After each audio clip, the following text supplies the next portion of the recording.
Il y a une scène que je vois se répéter dans presque toutes les églises. Un croyant sincère, dévoué, qui se lève à 5 heures du matin pour prier, qui jeûne régulièrement, qui donne généreusement, qui sert dans tous les programmes de l'Église. Mais au fond de lui, il y a une question qui ne le quitte jamais. En fais-je assez? Est-ce que Dieu est satisfait de moi? Si je relâche mes efforts, vais-je perdre sa faveur? Et plus il fait, plus il se sent épuisé. Non pas de la joie d'une vie abondante, mais de la fatigue d'une course sans fin. Il fait tout ce qu'on lui a dit de faire, mais il ne trouve pas le repos promis par Christ. Voici les vérités que nous devons dire clairement. Jeûner, prier, donner, tout cela est bon. Mais si c'est pour mériter l'approbation de Dieu, c'est du légalisme déguisé en piété. Nous vivons dans une culture chrétienne obsédée par la performance spirituelle. Des challenges de jeûne, des programmes de réveil à 5 heures du matin, des campagnes de prière de 100 jours. Et tout cela peut sembler très spirituel, jusqu'à ce que nous regardions de plus près la motivation. Pourquoi faisons-nous tout cela? Est-ce parce que nous sommes déjà aimés, acceptés, approuvés en Christ? Ou est-ce pour devenir aimés, acceptés et approuvés? La différence est immense. L'une est l'expression de notre identité, l'autre est la tentative de construire notre identité. L'une découle de la grâce, l'autre retombe dans les œuvres. Et le résultat est prévisible. Des croyants épuisés, des disciples frustrés, des serviteurs qui courent sans jamais arriver. Il est temps de retrouver la vérité de l'Évangile. L'apôtre Paul a affronté exactement ce problème dans l'église de Galatie. Des croyants qui avaient commencé par la foi essayaient maintenant de se perfectionner par les œuvres. Écoutons Galates chapitre 3, versets 1 jusqu'à 5. « Ô Galates, dépourvus de sens, qui vous a fasciné, vous, aux yeux de qui Jésus-Christ a été peint comme crucifié. Voici seulement ce que je veux apprendre de vous. Est-ce par les œuvres de la loi que vous avez reçu l'Esprit ou par la prédication de la foi? Êtes-vous tellement dépourvus de sens après avoir commencé par l'Esprit? Voulez-vous maintenant finir par la chair? Avez-vous tant souffert en vain? Toutefois, c'est en vain. Celui qui vous accorde l'Esprit et qui opère des miracles parmi vous, le fait donc par les œuvres de la loi ou par la prédication de la foi? La question de Paul est cinglante. Après avoir commencé par l'Esprit, voulez-vous maintenant finir par la chair? Vous avez été sauvés par grâce. Pourquoi essayez-vous maintenant de vous perfectionner par l'effort humain? La logique tordue du légalisme. Voici comment fonctionne le légalisme.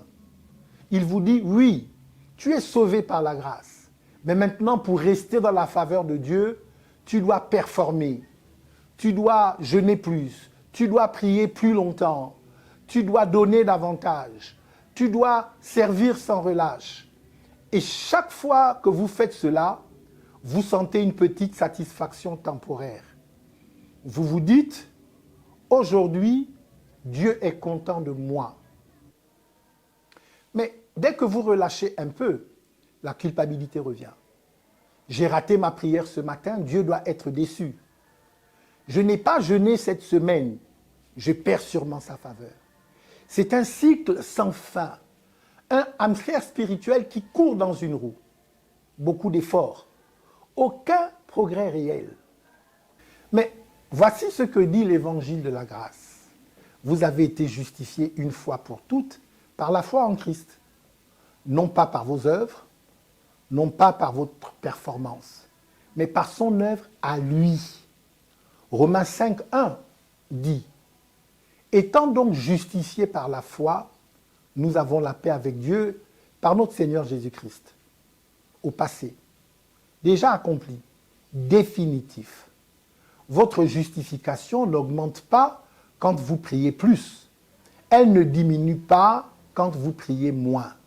Elle est fondée sur Christ, pas sur vous.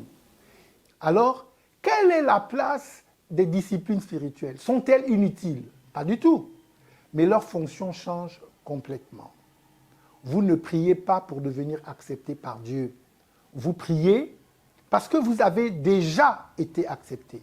Vous ne jeûnez pas pour mériter sa faveur. Vous jeûnez pour affûter votre sensibilité spirituelle parce que vous avez déjà sa faveur. Vous ne donnez pas pour acheter sa bénédiction. Vous donnez parce que vous avez déjà été béni de toute bénédiction spirituelle en Christ. Les disciplines spirituelles sont l'expression de votre identité. Elles ne sont pas la construction de votre identité. Tertullien, l'un des pères de l'Église du IIe siècle, a écrit quelque chose de puissant sur la grâce. Face à ceux qui enseignaient que les chrétiens devaient se perfectionner par leurs propres efforts, Tertullien affirmait que le salut est entièrement l'œuvre de Dieu. Il écrivait « Rien de ce que nous faisons ne peut ajouter à ce que Christ a déjà accompli. Notre rôle est de recevoir, non de mériter. » Cette vérité a été au cœur de la foi chrétienne dès les premiers siècles. Le salut est un don. La sanctification est l'œuvre de l'Esprit. Notre part est de coopérer, non de produire. Les psychologues ont identifié un phénomène appelé l'épuisement spirituel. C'est ce qui arrive lorsque la religion devient une source de stress plutôt qu'une source de repos. Lorsque les pratiques spirituelles sont motivées par la culpabilité plutôt que par l'amour. Lorsque la foi devient une liste de choses à accomplir plutôt qu'une relation à vivre. Le résultat, anxiété, épuisement, frustration et souvent abandon total de la foi. Non parce que l'évangile est défaillant, mais parce qu'on leur a présenté un faux évangile, un évangile de performance au lieu d'un évangile de grâce. Alors, posons-nous la vraie question. Non pas « en fais-je assez pour Dieu ?» mais est-ce que mes disciplines spirituelles découlent de mon identité en Christ ou de ma tentative de la construire? Pour le croyant épuisé par les exigences religieuses, arrête de courir. Repose-toi dans ce que Christ a déjà accompli. Tes disciplines ne te rendent pas acceptable. Christ t'a déjà rendu acceptable. Pour celui qui se sent coupable, chaque fois qu'il relâche ses efforts, cette culpabilité n'est pas le Saint-Esprit. C'est le légalisme qui te murmure que tu dois mériter ce que Christ t'a déjà donné gratuitement. Pour le leader spirituel qui enseigne, fais très attention à ne pas créer une culture de la performance. Les disciplines spirituelles doivent être présentées comme des moyens de grâce, non comme des moyens de mérite. Jésus a dit « Venez à moi, vous tous qui êtes fatigués et chargés, et je vous donnerai du repos. » Ce repos n'est pas la paresse, c'est la cessation de l'effort méritoire. Les disciplines spirituelles sont bonnes, la prière est bonne, le jeûne est bon, le service est bon, mais aucune de ces choses ne vous rend juste devant Dieu. Vous êtes déjà juste par la foi en Christ. Ces disciplines sont l'expression de qui vous êtes, pas la construction de qui vous essayez de devenir. Un arbre ne produit pas de fruits pour devenir un arbre. Il produit des fruits parce qu'il est un arbre. De la même manière, ne pratiquez pas les disciplines spirituelles pour devenir enfant de Dieu. Vous les pratiquez parce que vous l'êtes déjà.